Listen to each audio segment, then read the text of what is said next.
Okay, you know what? We're gonna have a couple more prizes up here. We're gonna do so. Grab your tickets. First of all, is another DVD. It's the Fantasia for Clouds from Walt Lyons, and we're gonna draw a number here for that one. What do we got, Tim? 401. 401. Does anybody have number 401? All right, we have a winner. That's so funny, I just walked back in. Looks like we got 2 more to give away. Defensive driving course. Surviving the storm. I don't think they've discussed going into financial. We got a number at 361. 361. Does anybody have? Hey, here's a winner. 361. Then we have one more convention t-shirt that we're going to give away, and we actually still have probably a half a dozen of them back in the back if anybody's interested in them. After Brandon conducts his talk, then we're going to break for lunch before the National Weather Service comes in and conducts spotter training, which of course everybody's welcome to stay for. The vendors are still around, so make sure you still visit the vendors while you're here. And what do we got, Tim? All right, this is our last one. Last one. All right. No, the drawing for the last prize is 550. 550. Does anybody have 550? 550 going once, twice. We got a 550. All right, excellent.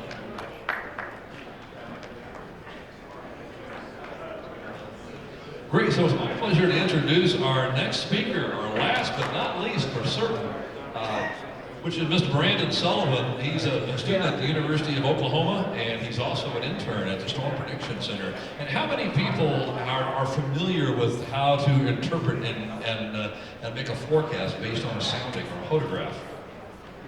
It's an area that a lot of people really need to understand better, because sounding analysis is very critical in helping determine your chase target and making a forecast. And we are really excited to have Brandon here to talk to us. Brandon, it's all yours.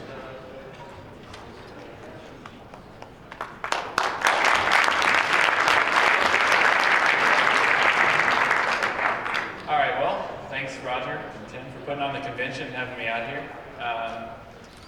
First off, I want to mention that this is actually a collaborative effort between myself and Rich Thompson, who is a lead forecaster at the Storm Prediction Center.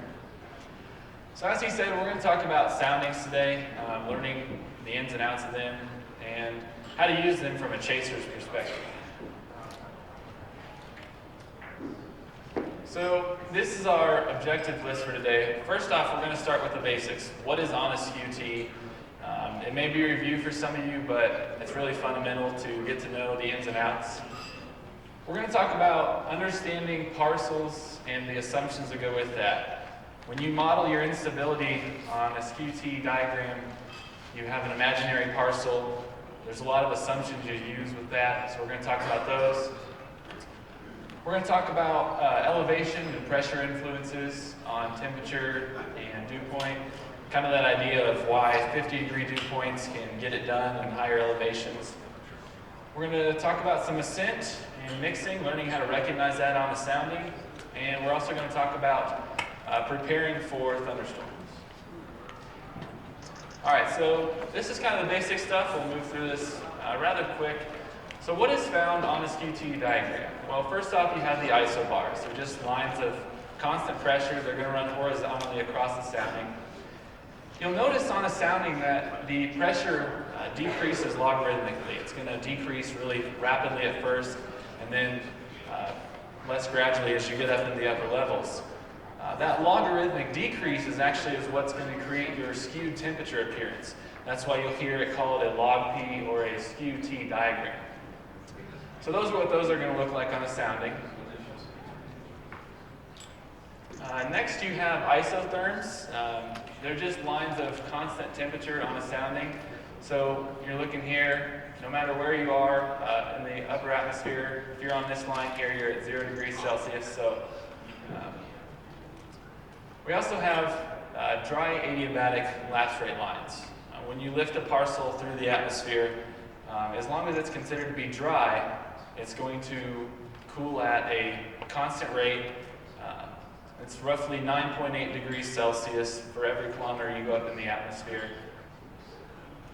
So those are what those are going to look like on a sounding. We also have moist adiabatic lapse rate lines. Once you saturate your parcel, it's going to cool off slower as you rise up through the atmosphere. You'll be condensing moisture out of the parcel as it continues to rise. That latent heat release is actually going to warm the environment around the parcel, so it's not going to be able to cool as fast. Once you get into the upper atmosphere and you've kind of condensed out all your moisture out of the parcel, you'll notice that these moist adiabatic lapse rate lines will actually start to parallel your dry adiabats. So those are what those are going to look like, plotted there. So before anybody gets confused, a lot of times you'll hear meteorologists or whoever reference a dry parcel. That doesn't mean that the parcel is actually 0% RH, that's completely dry. We use that rather loosely to just mean that the parcel has not hit the lifted condensation level. It's not completely saturated. Once you get what they call a saturated parcel, then you have to worry about the latent heat release, the condensation. So to make it simple, we just call it dry versus saturated. But like I said, until the parcel has actually hit the LCL, we call it a dry parcel. And last, you have the mixing ratio lines. Mixing ratio is exactly that. It's a ratio. It's a ratio of the amount of water vapor over the mass of dry air.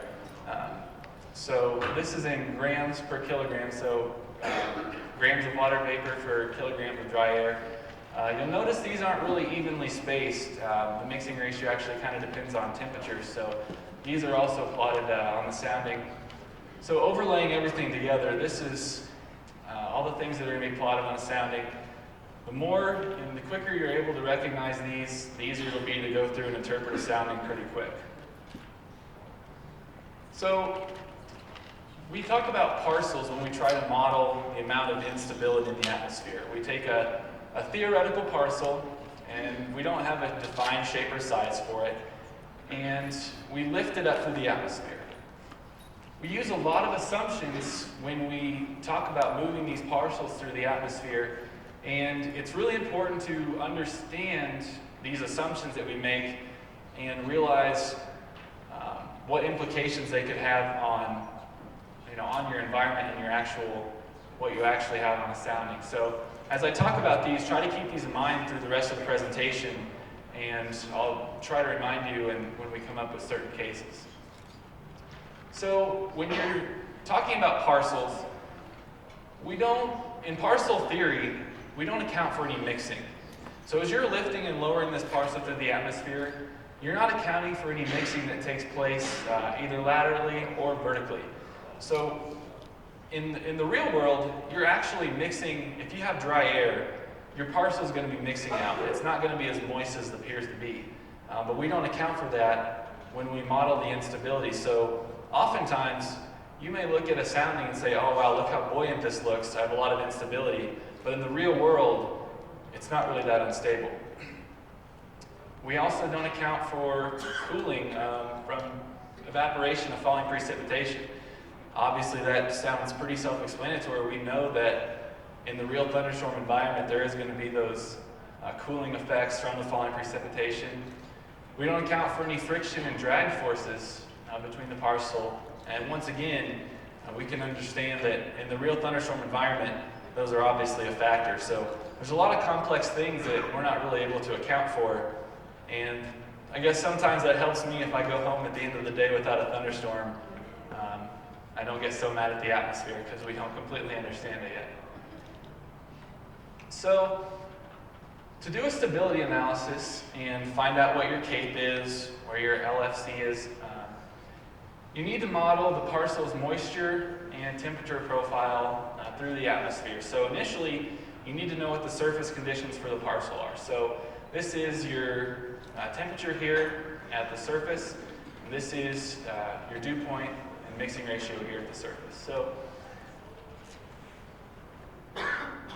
to begin modeling what the parcel would look like as you lift it through the atmosphere, we know that the moisture content is not going to be changing here until we get above the LCL. So we're not going to be getting rid of any moisture. So when we start to lift the parcel, we're going to start here from the dew point line, and we're going to follow these mixing ratio lines. And we follow those because, once again, those are lines of constant moisture content. So we're going to follow these up. We're basically going to draw a line up this way. And we know that the parcel's temperature is going to decrease dry adiabatically, so we draw a line up the dry adiabat.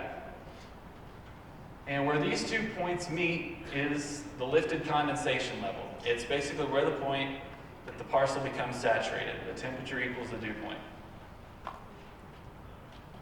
Once we hit that level, we're going to follow the moist adiabat, since the parcel is now saturated. It's not going to cool as fast. We follow that moist adiabat all the way up through the rest of the column there, and we're, here, this is our buoyant region. This is where all our instability is. This is our lifted condensation level, and this is our level of free convection, where the parcel is actually allowed to continue to rise on its own. So this is what you're doing when we do a stability analysis here. So does anybody, a brave soul out there, want to take a random guess at how much cape this sounding has, the buoyancy in this region? 3,500. Okay, so we got 3,500. Any other guesses? 3,000. 3,000? 2,800? Okay, well, I think 2,800 is a pretty good guess. So, it's really hard to tell, and we're going to talk about here in a slide a way to better look and interpret that. But a lot goes into it about the geometry of this profile here of the buoyant region. And I'll show some more examples here in a bit. Now this is a way that if you were really ambitious and you wanted to go through and actually calculate out your cape by hand, you could do this. And I want to thank Tim Marshall for giving me this idea. Basically, when you get one of these soundings here with all the lines plotted on it here in high detail, your isotherms and your dry adiabats are actually going to create tiny little squares. And if you're really ambitious, you could go through here and you could add up all those squares and sum them all up, and this one here gives you roughly 2,200 joules of cape. When the computers do this, and when you see the color-filled plots of cape on Twister data or whatever, that's essentially what they're doing. Cape is an integral value, so you're basically looking at this level and you're seeing, okay, is the parcel warmer than its environment here? And then you go up another level and you sum all those values up through the atmosphere, and that's how you come up with your buoyant region of cape. So take in mind this geometry and the square method, and okay, now we say which sounding has more cape. So we just learned a bit ago how to do our stability analysis. So we'll go ahead and plot those in there. And okay, so here you have a rather large area of cape, but it's not quite as tall as this. This is sometimes called tall, skinny cape over here. So, it's like I said, it's not as large, but does anybody want to guess which sounding is going to have more cape? I guess it's a 50-50 chance. B? Okay, we got B. Is that pretty consensus? Actually, I'm a terrible person. I threw a trick question in there. They're actually both going to have about 2,300 joules of cape. Like I said, this one it's a much taller cape, but it's a lot skinnier, whereas this is a larger cape.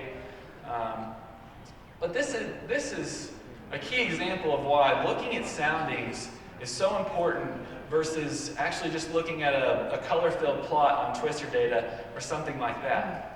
These would appear to be the same in terms of instability, but I can tell you that if you want to be having a thunderstorm, this is definitely your sounding you're going to want to be with.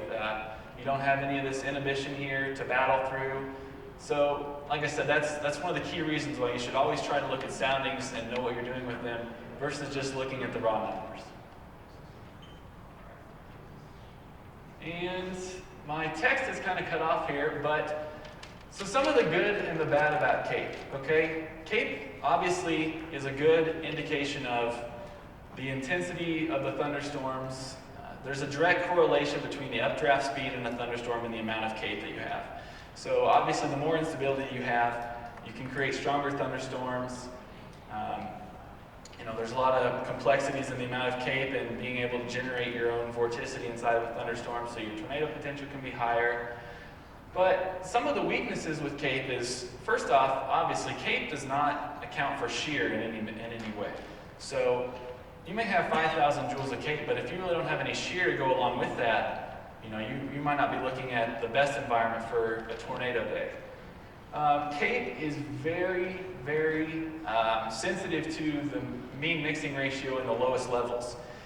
So when we're looking at those mixing ratio lines, if you increase by just 1 gram per kilogram, which is not much, you can increase your CAPE by 20%. So having a dew point of just a few degrees higher and lower can really kill your CAPE. That's why a lot of times you'll notice CAPE out in the panhandles. You'll have 3,000 maybe at 12 o'clock, but as the atmosphere begins to mix out in the afternoon, your CAPE will start to decrease through the afternoon, and that's why. And we also know that, based on what we talked about earlier, CAPE follows Parcel theory, so it's not able to account for all that dry air and all that mixing, so a lot of times you really don't have the buoyancy that you think you do. Okay, so now we're going to talk about the elevation impacts and lifting a parcel. What's the difference between a parcel in Norman, Oklahoma? If we lift it all the way up here to Denver, what are the differences? We know that the potential temperature of the parcel is going to stay the same. Potential temperature is just a relationship between the pressure and the temperature of the parcel. So as we lift that parcel from Oklahoma to Denver, the pressure of the parcel is going to decrease. So the temperature is actually going to decrease as well. And we know that the mixing ratio is not going to be changing.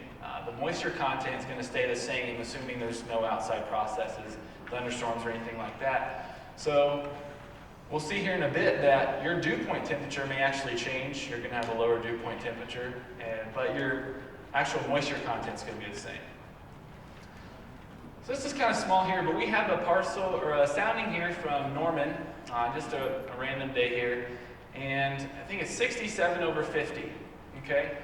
Now we take a sounding from Denver, and I've modified it to also be 67 over 50. So based on what we just talked about, assuming that that was the parcel from Norman, and we brought it up to Denver, is the 67 over 50 in Denver the same thing as the 67 over 50 in Norman? And the answer is no. So we know from earlier that when we lift a parcel up through the atmosphere, the temperature is going to decrease dry adiabatically. So your 67 degrees here is you're going to come up to about 850 millibars here, and you're going to be sitting somewhere near 50 degrees. So your 67 is now 50. Well, we know that our moisture content's not changing, so we follow these mixing ratio lines up. And we're sitting here at 50, and we follow this up, and maybe now we're at like 48, 49. So we went from 67 over 50, we lifted this parcel up to Denver, and now we're at somewhere over 50 over 49. We've almost completely saturated the parcel. So our dew point temperature is now lower, but do we have less moisture? And the answer is no. We notice that the mixing ratio lines do not directly parallel the isotherms. So when you begin lifting these parcels up through the atmosphere, your dew point temperature is technically going to change, but your moisture content is not changing. So this helps explain why a given parcel can create a greater instability at a higher elevation. It becomes nearly saturated when you lift it. And 67 over 50 in Norman, that's not a really good severe weather day. But imagine when you get into May or June, you got these high dew points over the plains in the upper 60s. When you start lifting that kind of moisture up into the Colorado area and get into the upslope environment, you can do a lot with those parcels that you might not be able to do over the plains. Okay, so what are some other implications of the whole elevation impact? There's a lot of things that we really don't think about, but sustained tornadogenesis. When you have cold air running out of the thunderstorm and it's coming right into your tornado, you're getting a rain map tornado. I know I often wonder, why is the tornado not dying? You know, what's keeping this tornado from being cut off? Well, we know that the pressure inside of a tornado is often much lower than its surroundings. So it's that same idea. It's the same idea of taking a parcel from a higher pressure, moving it to a much lower pressure, so you're able to sustain that tornado for a longer time. As long as the tornado has significantly lower pressure, it's that same idea of being able to create more instability with a parcel because of that elevation influence. And that also goes into the same idea of the tornado rope out process, why they gradually snake up through the atmosphere, because you're gradually trying to keep that pressure level where it can continue to feed itself. So it's really cool. We can derive off soundings and put into use into the rest of the atmosphere. So now I want to talk a little bit about the formation of the elevated mix layer. It can really help us as chasers. It can really hurt us.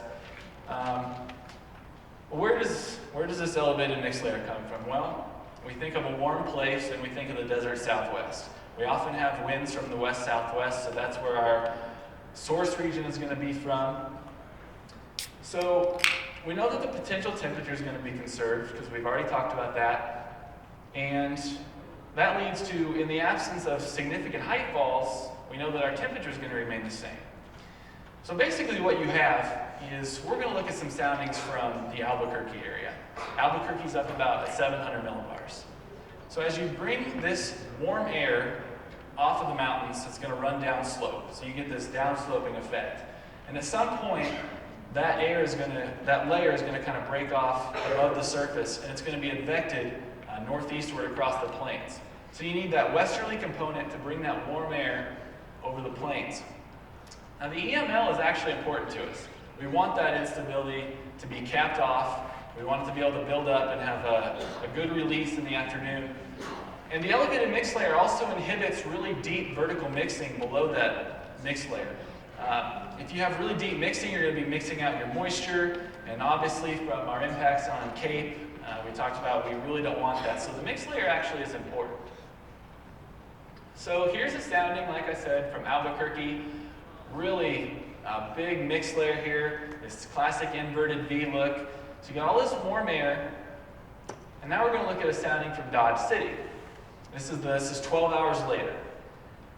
So we look at our 500 millibar map, and here's Albuquerque, here's Dodge City. So we can see from the wind trajectories are going to be coming up this way.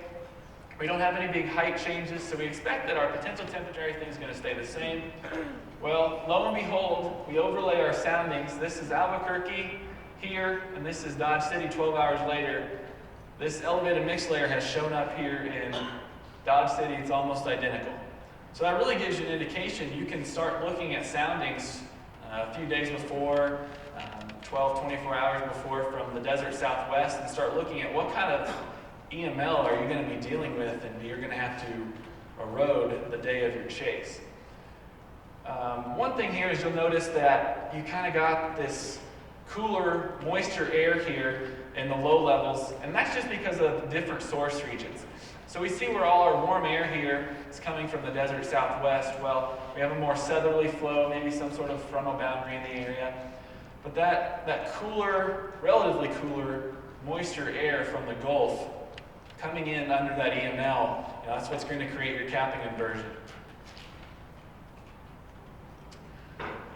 So the next thing we're going to move into here is being able to recognize a changing environment. Being able to see large-scale ascent on a sounding and know when you got lift coming through is really crucial. As chasers, you want to know if you're going to have enough lift to, get a storm. It goes a lot beyond just looking at a composite reflectivity image and seeing, oh no, the NAM does not have any supercells tomorrow in western Oklahoma. If you go and see that you have a ton of lift, it makes the drive worth going for. But if you can see that you're not really having any lift, well, that might make sense why the model's not spitting out anything like that.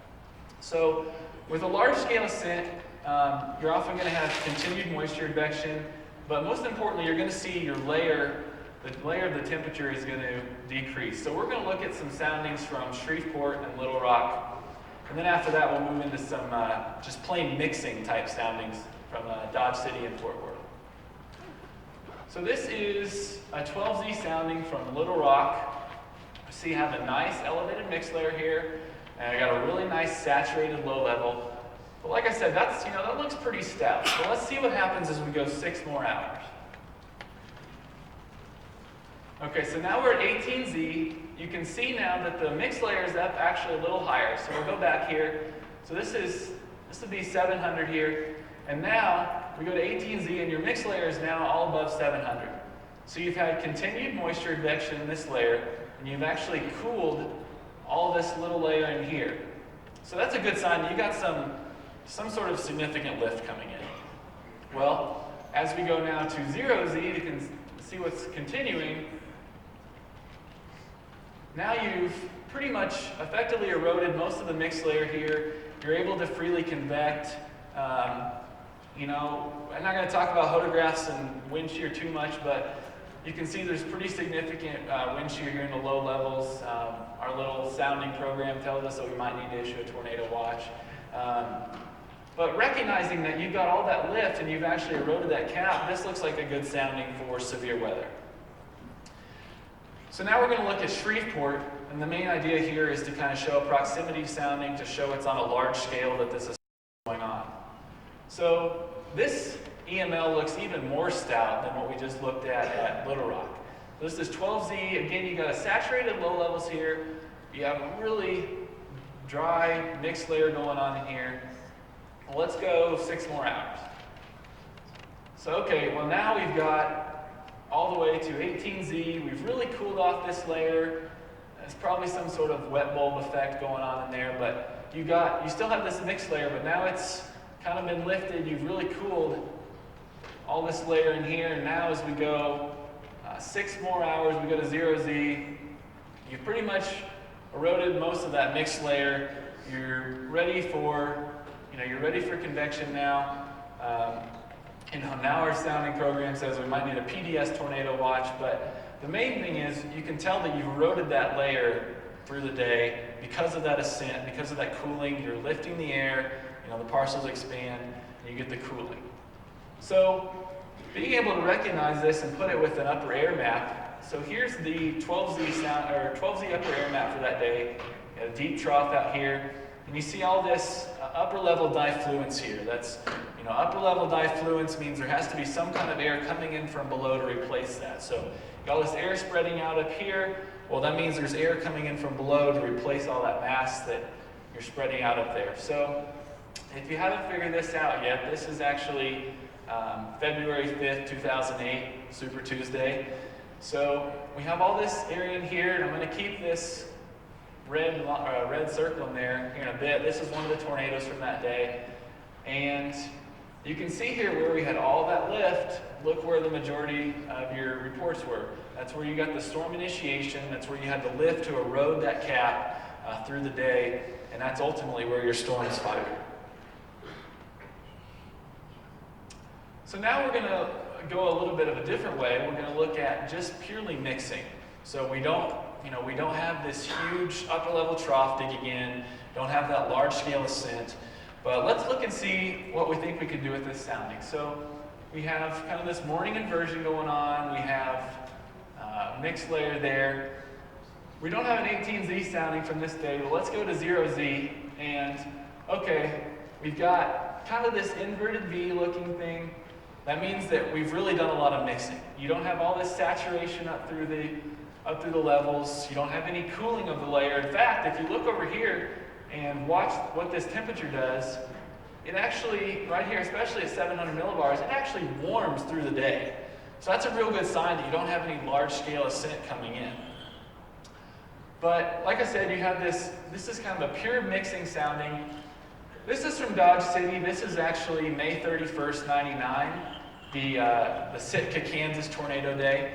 This is just another 500 millibar map to kind of show you that your upper level energy is way out here, so you're not really getting into that significant lift. So in absence of that significant lift, you have to look for other sources. Maybe some kind of a frontal boundary, a dry line. This day actually had a dry line, I believe. It kind of arched arched around in here, and you had enough convergence along that dry line to get through that little bit of a mixed layer that we still had there on the Dodge City sounding. So this is one of the tornadoes from that day, just for good looks there. And here we have this is just another mixing type example from Fort Worth. We have 71 over 69 there in the morning, and we go into the afternoon. Well, now we're at 87 over 64. We got this big inverted V. That just means that you're freely mixing the atmosphere. So when you get this inverted V, it means you're fully mixed out. Your mixing ratio is the same, so your moisture content's pretty much constant. It's all been spread out evenly through that layer. So that's kind of what that means. You notice your dew points actually drop there. All that moisture, like I said, has been redistributed. So I don't believe there was any big severe weather on this day. You can see even our sounding program says marginal severe thunderstorm watch. So, but just like on our recognition deal, this really doesn't look like a good thunderstorm type environment. One thing I did want to talk about that we saw on the Dodge City sounding is we really don't have a pure inverted V type look like we did in the Fort Worth sounding. So this is kind of more vertical. This means that you have strong moisture advection that's going on. It's actually countering that mixing. So this is something really good to see. I mean, if you're not going to be completely saturated, it's at least a good thing to see that you kind of have this strong moisture signature here versus this well-mixed layer. You know, your dew points are going to be mixing out. Well, this is just a sign here that you have really strong moisture advection going on that's actually countering that mixing, and that's a good thing to be seeing. So now let's go into atmospheric preconditioning. Kind of what do we need to happen before we get thunderstorms? So obviously we're going to need some sort of convergence and lift. And you need that convergence and lift to continue until you get a supercell that gets a strong pressure perturbation inside of it and can actually lift its own air parcels and do the same thing basically as a frontal boundary or anything would have done. You need moisture advection. You need a continuous source of moisture. And we're going to talk about this idea of a protected updraft. And that's going to really stem back into our parcel theory idea and basically maximizing our chance of actually getting a thunderstorm. So here's a morning sounding or whatever, and I actually made this. So it's just an idealized sounding. You got some instability here, but it kind of looks capped off. So if you want a thunderstorm in this environment, it's not looking very good, at least right now. So what do you need to happen? Well, you're going to need some sort of lift or an attempt at convection. So say we get one tower to go up. Okay, we've had some sort of lift along a boundary, whatever you want to call it. We've had some sort of attempt at convection. So what happens when you get that first push? Well, that updraft is going to go up through the atmosphere. It's going to kind of cool that environment. And you assume here that you're going to have some continued moisture advection. But your first push here, it really didn't do too much besides cool this environment here. So assuming and hoping that you have another push, you're still in the dry line circulation, you still have lift from some source, you'll be able to get another push. Well, that next push, assuming you've got continued moisture advection, that next push may actually cool the sounding enough that you can get up to your LFC, LCL and actually create a thunderstorm. So we go through that again, we just kind of watch. And I wanted to get more in here because it's not very likely that you'll actually get one push and then the next storm will go. I mean, that takes a lot of pretty idealized atmosphere to get that. But you get that cooling and continued moistening, and then until finally you get this going on right here. So assuming this works, okay, so you watch this, okay, you've had one push go up and it kind of levels off. Now you'll see another push go up, okay, now it kind of levels off. Well, finally, you get this one good push in here. You'll see a big overshooting top somewhere in here. There we go. So now you've had this big overshooting top, and from here, you can assume that any parcels that want to continue to rise inside, inside this thunderstorm, inside this air mass, they're protected. All that column has been cooled, it's been saturated, so any parcels that want to continue to rise are able to do so freely.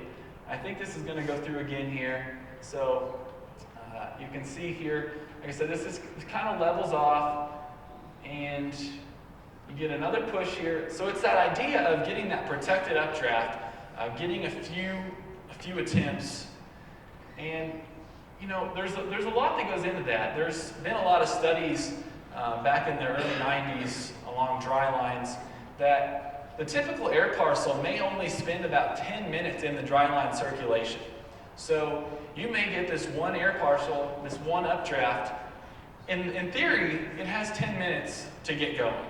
If it can't get it done, then unless you have another attempt at convection, you may be hosed for the day. So that's the idea of getting that protected updraft and getting the environment preconditioned for severe weather. I think I'm actually done a little bit earlier than I planned, so we'll have time for some questions, but I want to thank everybody.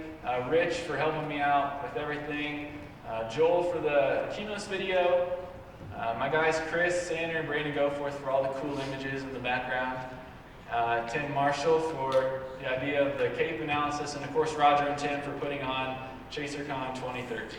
So I guess I'll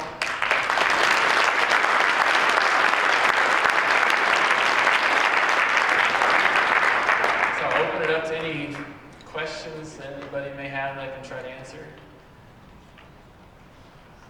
No brave souls.